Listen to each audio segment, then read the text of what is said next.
Can't say something dirty about this. I can go on. I'm back, motherfuckers. Oh shit.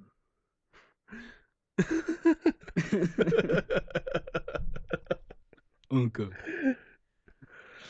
But yeah, no, I was kind of bummed though because I was just like, oh man, this is a farewell tour. They're gonna be fucking like they're gonna go overseas after this, and then they're gonna finish up in Los Angeles, and then they're gonna be fucking done. God damn it, son of a fuck. And it's a good bill too because it's Motley Crue headlining, and then they have Alice Cooper opening up for them. That's cool. I'm like, that's fucking badass, but I can't go. Why? They're not coming around here at all? No, they're coming back around. It's the second leg of the U.S. tour. Like they're doing some overseas tour dates. Then they're coming up. They're coming back, finishing up in the U.S. And then they have two final shows, like their final shows in Los Angeles for the day before New Year's Eve and then New Year's Eve. That's cool. And rumor is like the New Year's Eve show. After they perform their last song, Alice Cooper is going to come on stage and kill every one of them. Oh, that's cool. I'm like, that's awesome, man. I fucking dig that.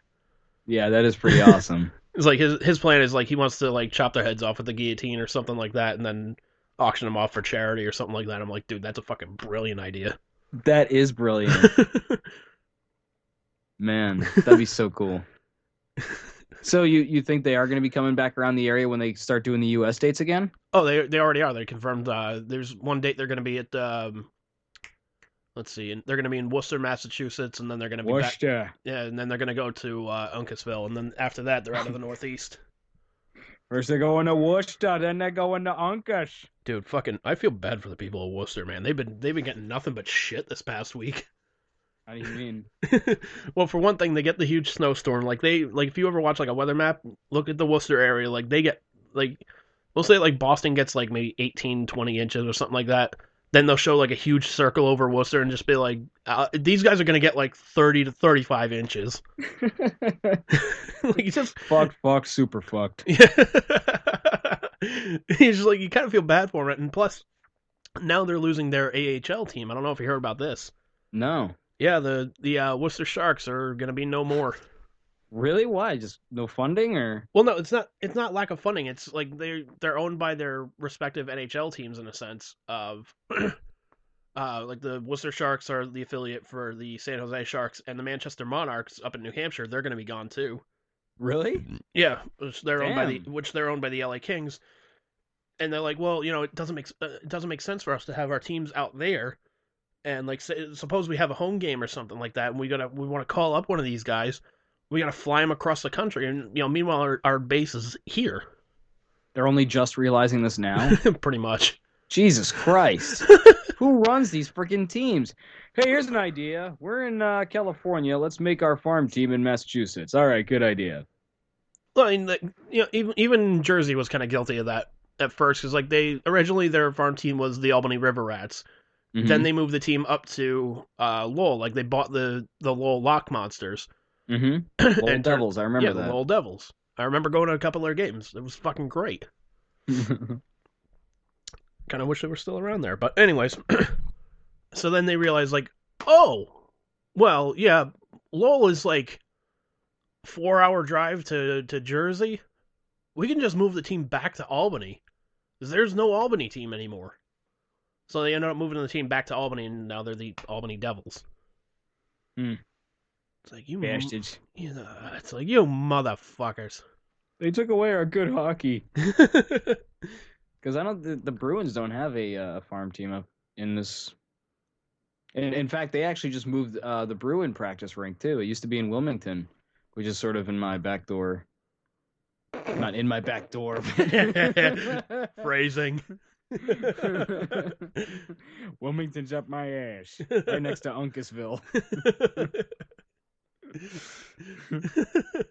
Yeah, Wilmington's my asshole. Uncasville's my taint. It's sort of like the Jackass bit. Like, oh, is there a fire station here? Yeah, there's a fire station right down the road. Huh? So there's a fire station in my anus. Yep. Yeah, I'm trying to think. No, Boston does have an AHL team, which is in Providence. Well, yeah, but that's in fucking Providence, Yeah, which to not get in Massachusetts. yeah, but to get from Providence to Boston is like an hour drive, so That's they could true, give two shits. I guess. But it's like But it is a bit inconvenient. not really. It's not inconvenient. It It's not exactly like you've got a toaster stuck up your ass. That is inconvenient. What's that in your back door? Oh, well, that's a toaster. You push down my penis and eventually toast will pop out of my ass. Would you like a poop tart? That's it. We're gonna design a toaster that's you push down some dude's dick and it comes out the ass. You're on your own, sir. Not that good. Can't design something like that. But you think I am, you son of a bitch. Yeah, why not? I mean, come on, you're a go-getter. Yeah, go get her. Yes.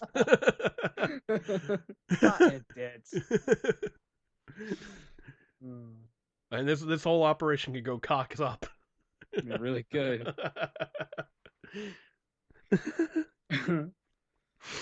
Oh man. So I gotta ask, just because we are recording it on the day of the Super Bowl, any predictions? I mean, I know you don't give a shit because you hate both no, teams, I do. but do you have a prediction? No, I'm not fucking predicting anything. I just God, I fucking. You don't care. I could care, dude. This is the first year that I'm not watching the fucking Super Bowl. Like aside from years when I was like a year or two old and I was too young to stay up that late, quote unquote. Well, I know what your beef with the Patriots is, but what is your beef with the Seahawks? For one thing, I hate fucking Pete Carroll. I think he's a fucking absolute scumbag. That there was controversy when he was at USC. It's escaping my brain right now, like what it was, but essentially they found him to be doing some wrong shit. Like some shit was going down there, and before they punished him, he's just like, oh yeah, by the way, I'm leaving USC. I'm going to be the head coach of Seattle now, and nothing fucking happened to him. I'm like, well, what the fuck? It's like failing upwards. Exactly. And not only that, like Seattle is like the huge rivalry of San Francisco. Aha. So it would kind of be like if for a Patriots fan, I guess like the equivalent would be like if the AFC Championship was like Peyton Manning and the Broncos versus the New York Jets. Yeah. Like do you really have a dog in that fight? No. Right. No, you hate both teams and you just hope the fucking stadium just collapses. Although I gotta say that Peyton Manning commercial with the Nationwide or whatever, that is pretty funny.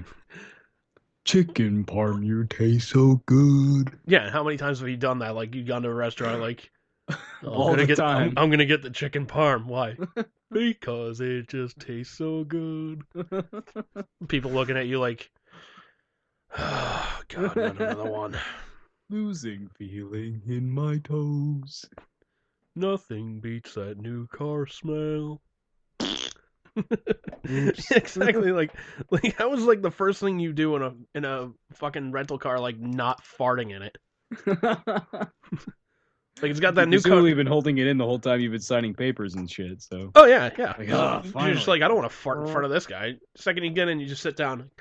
That song "I Think We're Alone Now" starts playing. Yeah. I think we're alone now. There doesn't seem to be anyone around. I think we're alone now. Oh man, but I just fuck the Seahawks, fuck the Patriots. Oh man. Nothing beats that new car smell. Yeah, and here's another thing too. Like you can't even watch the Super Bowl for the fucking commercials anymore because they're all online now. That's true. And plus they're online in advance of the Super Bowl, so why would you watch it just for that? Exactly.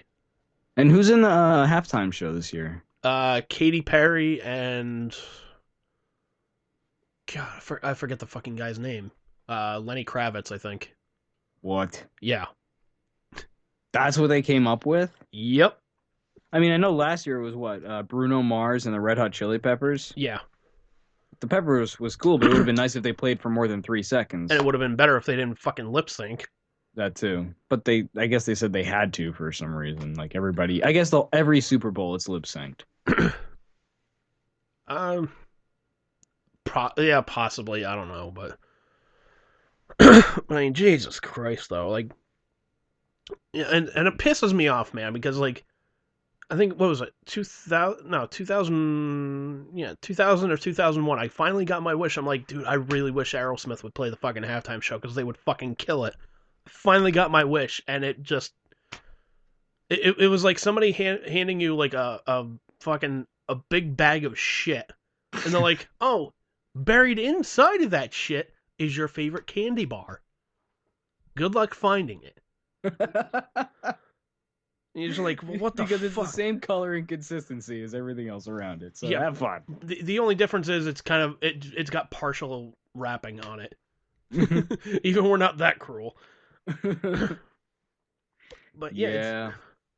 I was like, yeah, It was this is what, gonna be Britney Spears, NSYNC, Yeah, and Aerosmith, Britney Spears, NSYNC, Mary J. Blige, and Nelly.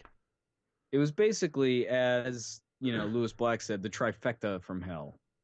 Except Aerosmith is awesome. I don't exactly count them as part of a trifecta from hell, but well, only because they don't like, go together. Like, yeah, it's just watching it. Like I was just like, you know, inside my head pops that song. Like, which one of these things is not like the other?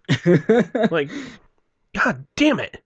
I mean, seriously, they do kind of stick out like a sore thumb in that equation. Oh my God! I'm like, why did you guys fucking agree to this? Oh, farts. Seriously, it's. I'm gonna go fart in a rental car. I mean, seriously, you might as well have had like the president of MTV like on the jumbotron, just like flipping the bird to everybody. Yeah, with a big shit-eating grin across his face, just like exactly. And like, you know, I got you, fuckers. And like, I understood like Aerosmith wanting to do it because like, okay, we got to promote our new record, which was Just Push Play at the time, which I get that. But why do it with these other groups that's just like, okay, they're not. There's really like no seamless transition here. Yeah, it's like rock band to overproduced pop to like rock band to overproduced pop, and it's like, ow, my brain hurts. Yeah, and then hey, let's have everybody join us on Walk This Way, and it's like, yeah, making Walk This Way like a sing along was really like, I don't know. Let's not put Aerosmith in with the Muppets, shall we? I mean, I like the Muppets, but Aerosmith doesn't belong on the Muppets.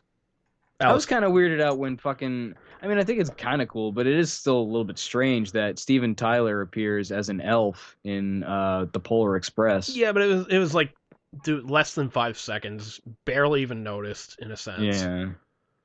And it was because his song was used, I think. Yeah, his song was used, and like I remember like you going to see that because like you had to review that for the school paper, and you know I was like, oh dude, how was Steven Tyler in that? You were like, wait, Steven Tyler was in that? Yeah. Like you didn't even remember until I pointed it out to you, and you was like, yeah. Oh yeah, it was Steven Tyler. I'll be damned. I'll be damned. When was somebody gonna tell me? Those sneaky producers. And you're like, did you see the movie, Sarah? Yeah, like. I'm like, no, I got the Spark Notes. You were too lazy to go to a movie. I got the book on tape. Funny enough, I did have the book on tape. If I remember right, it was short. It was a short book too. It was. Well, the reason I actually had a lot of copies of the Polar Express on cassette, and the reason is because my mom used to work at Houghton Mifflin. Yeah. And she got like a shitload of them for free. Like seriously like 50 of them. So I would use them as cassettes to record over. Seriously. Oh, I used to have like 50 copies of the Polar Express. Fucking love it. Yeah. How great is that? Like your mom's driving along, like, you know, I'm gonna put on the, fucking Polar Express for Bruce while we're going shopping. She puts it in, fucking Black Sabbath starts blaring over. She's like, what the hell did you do? Generals coming in their masses. Like, Bruce, what did you do? And just in the back, it's like, Snoochie Boochies, mommy. Oh, Lord, yeah. Yeah, well. Fucking A. Yeah. fucking A. All right. Fine days.